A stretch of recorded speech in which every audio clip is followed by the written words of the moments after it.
¿Cómo andan, queridos filósofos, queridas filósofas? Tenemos que sumergirnos en los últimos dos grandes temas de Aristóteles.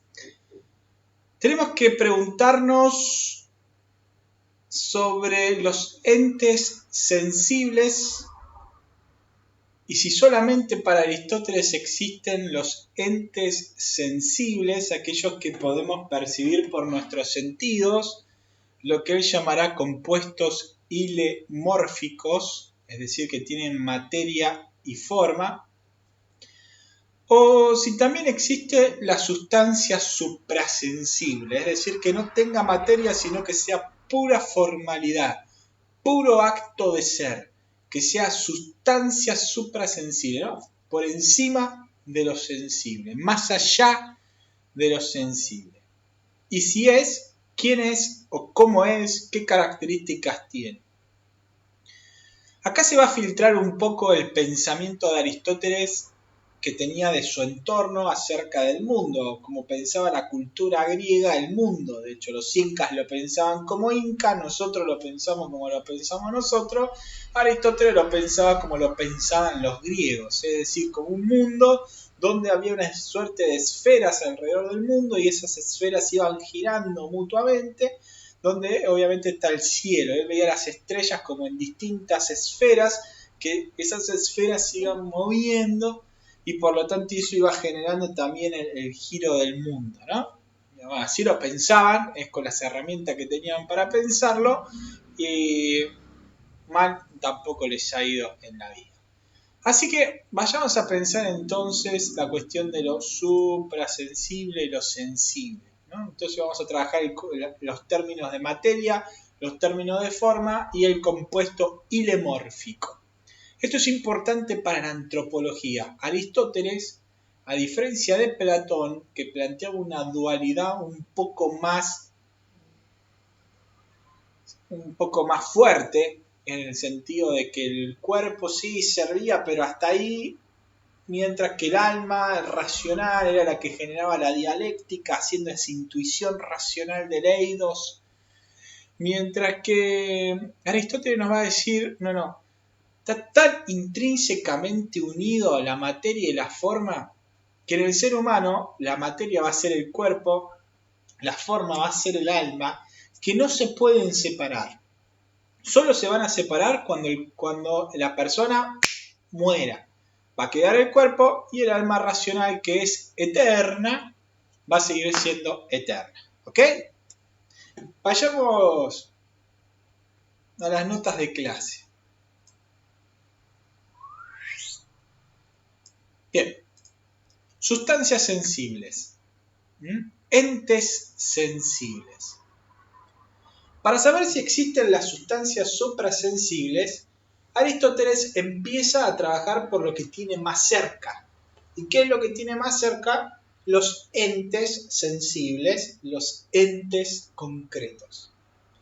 Afirma que la usía, esto de lo que es en sí mismo y nunca en otro, es un término que puede predicarse de tres cuestiones distintas.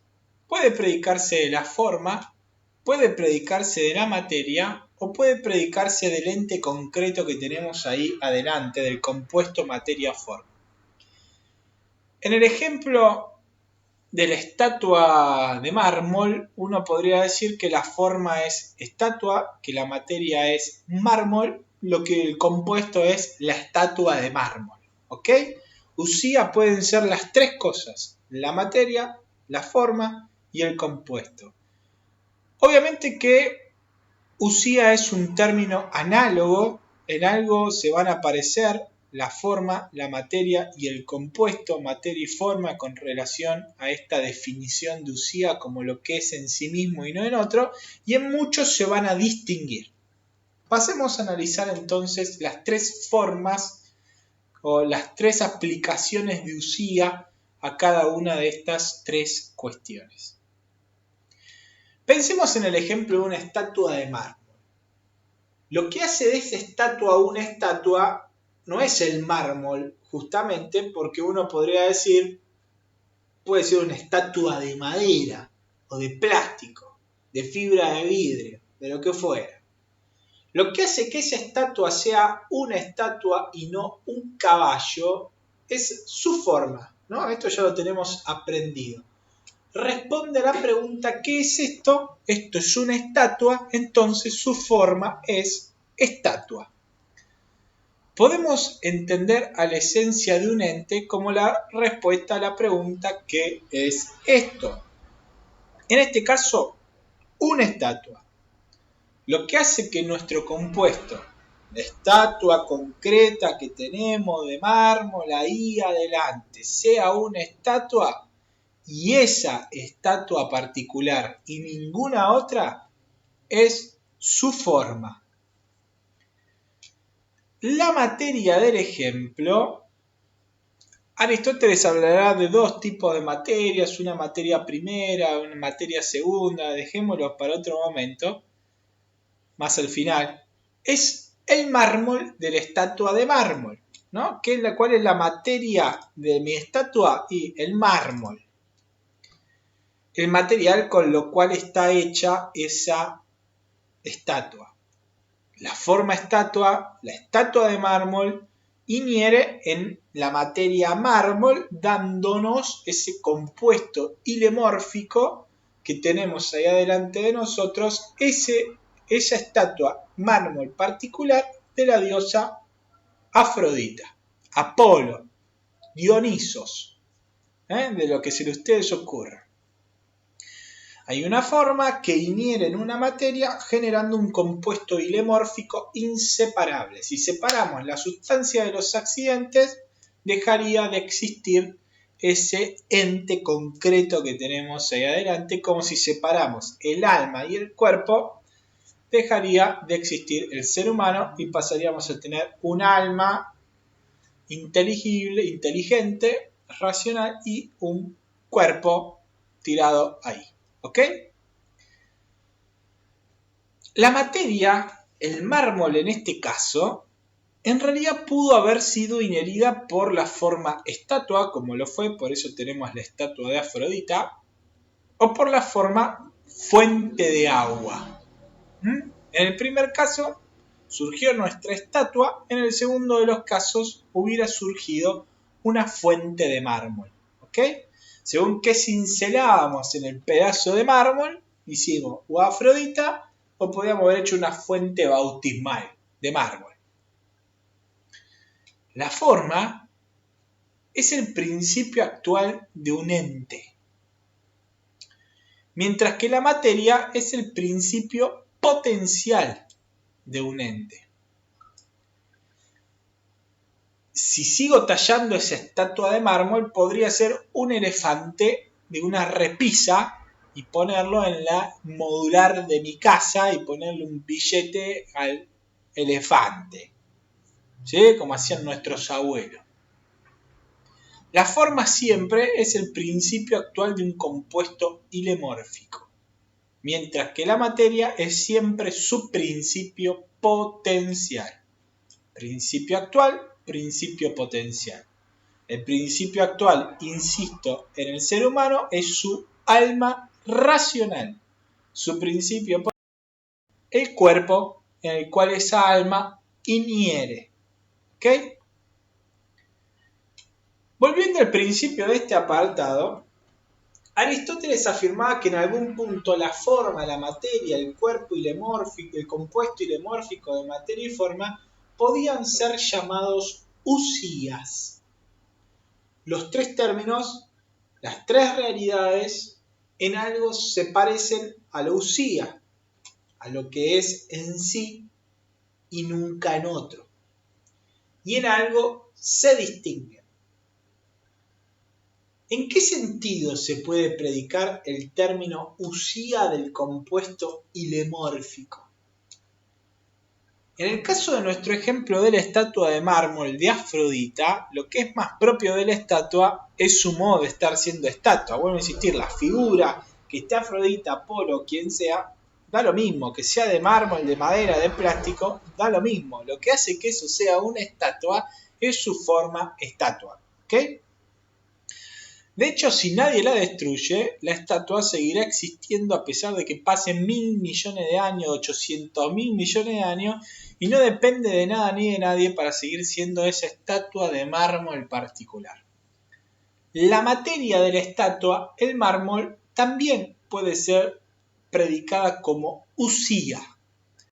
Porque salvo que pase algo muy extraño o que alguien encuentre una fórmula alquimista demasiado extraña, va a seguir siendo mármol. No se va a transformar ni en oro, ni en plata, ni en platino, ni en bronce. A menos que haga algo que modifique su estructura molecular, pero dejaría de ser lo que es. Entonces, ¿el mármol es en sí mismo? Y en el fondo sí, es en sí mismo. No necesita de otra cosa para ser mármol. Por eso se puede predicar usía. Pero en el compuesto, esa estatua de mármol pasa a cumplir el principio, pasa a ser potencia. Porque es donde se podía cincelar la estatua. Por lo tanto, el compuesto, lo que va a hacer que ese compuesto que tenemos ahí adelante, como siempre dije, sea una estatua de mármol, es la forma estatua. Pero ¿cuál de los tres términos se parece más a la definición de usía? Está bien, los tres se pueden decir. La estatua es un usía, sí, porque es en sí misma, no necesita de nada para hacer la estatua de mármol. La forma ya sabemos que por sí es en sí mismo y nunca en otro, porque es puro acto de ser. El mármol es en sí mismo, y sí, la verdad que sí, porque el mármol no deja de ser mármol por más que pasen 800 millones de años. No sé, puede ser que sí, se transforme en otra cosa por la erosión o por lo que fuera. Por ejemplo, el diamante se transforma en grafito. En lo que en la mina del lápiz, bueno, eso era un diamante antes. ¿Qué es lo que se parece más a la usía? ¿El ente concreto de la estatua de mármol, la materia mármol o la forma? Aristóteles va a decir que lo que más se parece a la usía, a lo que es en sí mismo y nunca en otro, es la forma. Es más propio hablar de la forma como usía que hablar del ente concreto como usía o de predicar usía de la materia. Según Aristóteles, es más propio decir que la usía se debe predicar primero de la forma. ¿Por qué? Porque sin la forma no habría estatua. Insisto en lo mismo. Sin el mármol podría haber estatua, sí, de madera, de plástico, de lo que fuera. Y sin la forma estatua y sin la materia mármol, mucho menos habría estatua. Por lo tanto, de lo que se puede decir que es en sí mismo y nunca en otro, es la forma. A simple vista, se percibe que en primer lugar se debe predicar que la forma es usía en sí y nunca en otro. Sin las formas, la materia sería indeterminada. Pensemos esto. Hay dos cuestiones para pensar. La primera es, si podemos hablar de mármol, de la estatua de mármol, es porque aquello que llamamos pedazo de mármol, sobre lo que cincelamos o esculpimos, en realidad es otro compuesto ilemórfico de materia. No sé cuál es la composición química del mármol, pero hay algo que está componiendo distintos elementos que se conjugaron y dieron el mármol. Por lo tanto, el mármol, frente a la pregunta de ese pedazo de mármol, ¿qué es esto? Uno va a decir mármol. Tiene forma mármol y a su vez va a tener materia de todo lo que componga el mármol. Si uno sigue ese razonamiento una vez más, y así una vez más, y así una vez más, necesariamente vamos a llegar a un momento en donde o tenemos que afirmar que hay sustancias eternas, cosa que Aristóteles no hablaba como sustancias sensibles eternas, porque hay potencia y al haber potencia no pueden haber sido eternas. Lo que él va a plantear es que tiene que haber algo así como una especie de materia primera que es pura informalidad, es pura potencialidad, pero es algo teórico, porque en la práctica no va a estar nunca, siempre esa materia informada se va a dar de forma formada, pero necesariamente tiene que haber una materia teórica al menos informada que pueda ser inherida por la primer forma, ¿se entiende? Para pensar simplemente que Aristóteles no solo habla de la materia como materia concreta, sino que habla de una materia informada. De hecho, para hablar de las figuras celestes que él le va a atribuir, que van a ser suprasensibles, va a decir que, salvo el primer motor inmóvil, que es la gran sustancia suprasensible, el resto tiene una suerte de materia. Es una materia que no es el mármol, que no es el plástico. Es una materia que no tiene determinadas cualidades, pero sigue siendo materia. ¿Sí? Es una materia distinta, no se hablará de compuestos ilemórficos, pero es materia. La segunda cuestión para pensar es que la forma aristotélica, ojo con que la forma aristotélica no es el eidos platónico de otro mundo, no está en otro mundo esperando para sumergirse, adentrarse en una materia. ¿Sí? Nunca se da separada la forma de la materia en un compuesto ilemórfico, en un ser sensible, en un ente sensible, perdón. De hecho, Aristóteles indefinidas veces va a tratar el tema para no indicar que su idea de forma no es el universal platónico. Para que se entienda, la forma aristotélica parecería más bien la forma en la que se nos da los entes concretos, lo que estructura el ente, su columna vertebral y la forma en que se nos da. A ver, para que se entienda, la computación nuevamente nos puede ayudar a pensar qué es esto de la forma de Aristóteles.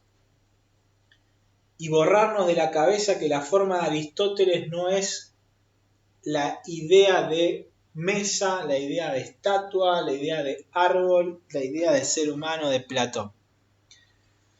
La computación también nos puede ayudar a entender esto del formato o el modo en que algo se nos da. ¿Cómo? Piensen en este mismo archivo con el que yo estoy trabajando, que fue escrito con un procesador de texto particular que posee un formato docx.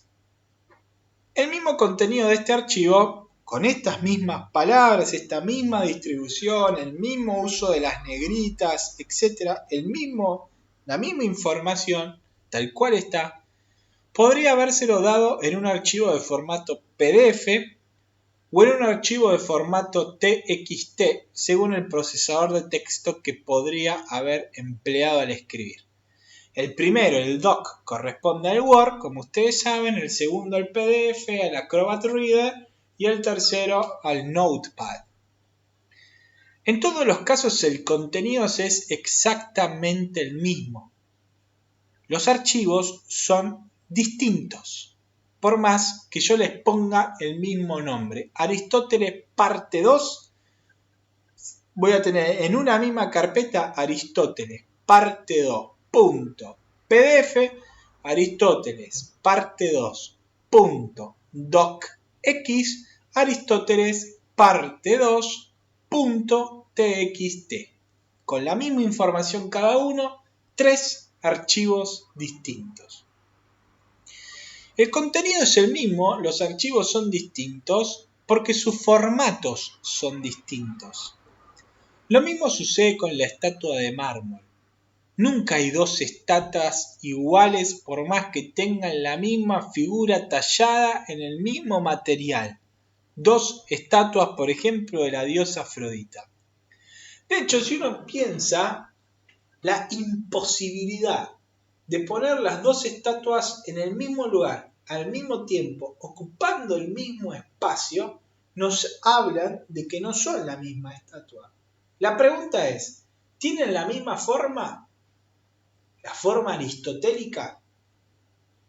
¿El mismo principio de actuación? Y ahí es donde se confunde el orden lógico, nos puede llevar a confundir el orden lógico del ontológico. La respuesta es no.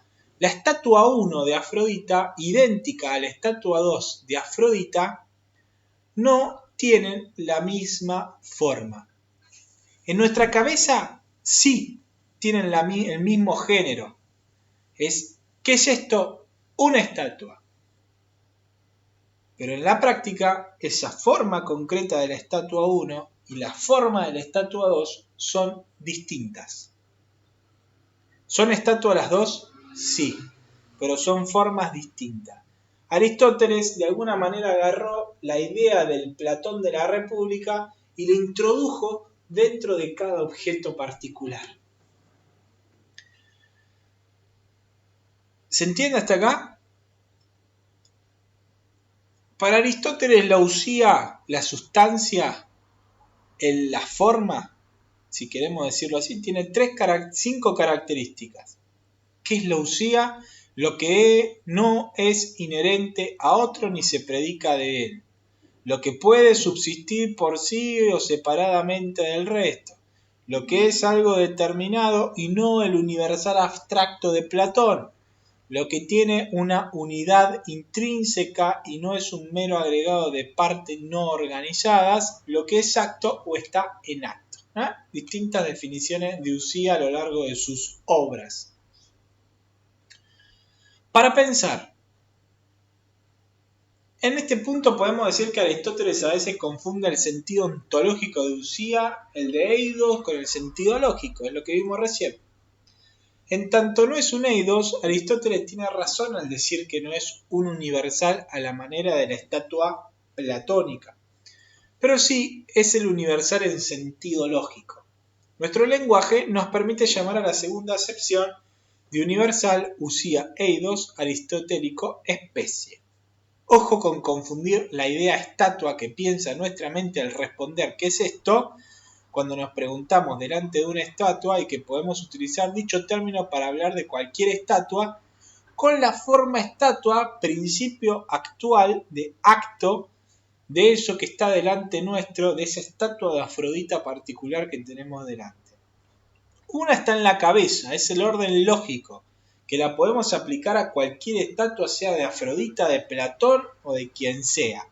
La segunda es el principio formal, la causa formal que está en el ente. ¿Ok? Son dos cosas distintas. Aristóteles a veces le truncaba por esta idea de la lógica y la verdad. El último tema que nos queda por charlar es si existe la sustancia que no tenga este compuesto ilemórfico de materia y forma. ¿Existe algo más que lo que nosotros vemos, percibimos con nuestros sentidos? Era la pregunta de Aristóteles. La respuesta de Aristóteles es sí. Básicamente, ¿cómo llega a esta conclusión? Agarra la categoría tiempo, agarra la categoría movimiento y va a empezar a reflexionar en torno a ellas. Y va a llegar a la conclusión de que el movimiento tiene que haber sido generado por un movimiento anterior y así sucesivamente, pero no puede caer al infinito. Porque si cayera al infinito, su propio razonamiento lógico lo lleva a decir que si no existió el primero, no pudo haber existido el segundo, ni el tercero, ni el cuarto, ni el quinto, etc. Por lo tanto, el movimiento no existiría.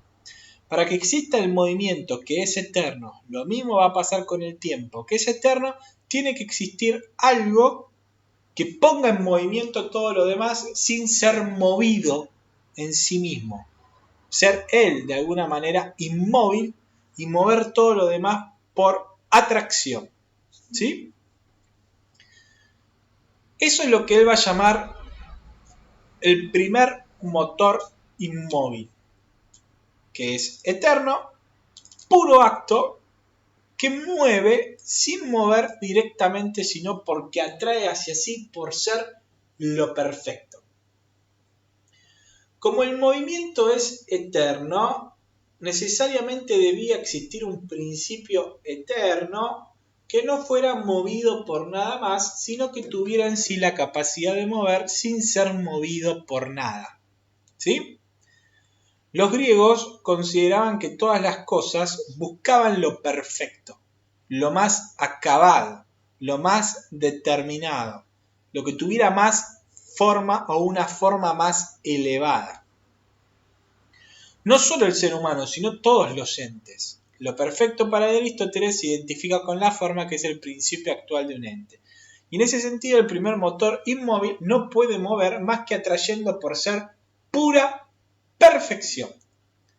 Es pura formalidad.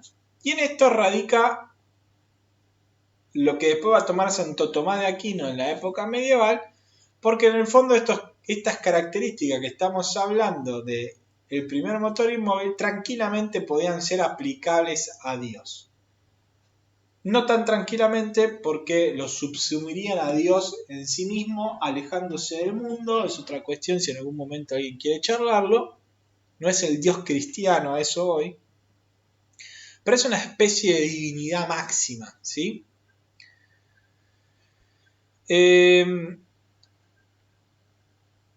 Sigamos, para no hacerlo más largo. Estas sustancias suprasensibles reciben el nombre de Dios o lo divino en Aristóteles. Lo divino hay que entenderlo no como uno entiende distintas divinidades personales. No todo lo que en el fondo era eterno terminaba siendo divino para los griegos. El mundo nunca pudo ser un caos porque de haberlo sido hubiera implicado potencialidad. Que la potencia sea previa al acto, y eso es absurdo para Aristóteles. Por tanto, definición de Aristóteles, el mundo es eterno, está desde siempre. Este motor inmóvil es vida plena, es vida teorética, es pura formalidad, es pura inteligibilidad. Es a donde tiende la inteligencia humana. ¿Se acuerdan que la primer ciencia era la teorética? Y la primera de esas ciencias teoréticas era la metafísica, la filosofía primera, y que eso implicaba el conocer por el conocer mismo que daba la felicidad. Bueno, obviamente entonces la sustancia suprasensible se está pensando a sí misma todo el tiempo. Y ese pensarse a sí mismo todo el tiempo nos muestra que la sustancia suprasensible es el fundamento de la verdad y es el fundamento de la inteligencia. ¿Sí? No existiría la verdad sin esa sustancia, es el sustento, es la pieza clave en todo el pensamiento de Aristóteles también. Sin este primer motor inmóvil no podríamos predicar la inteligencia humana y no podríamos predicar la verdad de la realidad. Por lo tanto, con esto estamos terminando. A nuestro gran pensador Aristóteles habría mucho más para trabajar, su ética, su política, su reflexión acerca del arte, infinidad de cuestiones más acerca de la física de Aristóteles, cómo concebía el mundo, la relación de los entes compuestos. Es un curso introductorio, tenemos que culminar con esto, saquemos el beneficio que le podemos sacar. Cualquier cosa, si a alguno le interesa algún tema más de Aristóteles en particular, me avisa y lo podemos ir trabajando. Con esto estamos cerrando entonces toda la etapa de la filosofía antigua que arrancamos con nuestro amigo Tales de Mileto y terminamos con Aristóteles. Nos vemos entonces una próxima semana con la filosofía medieval.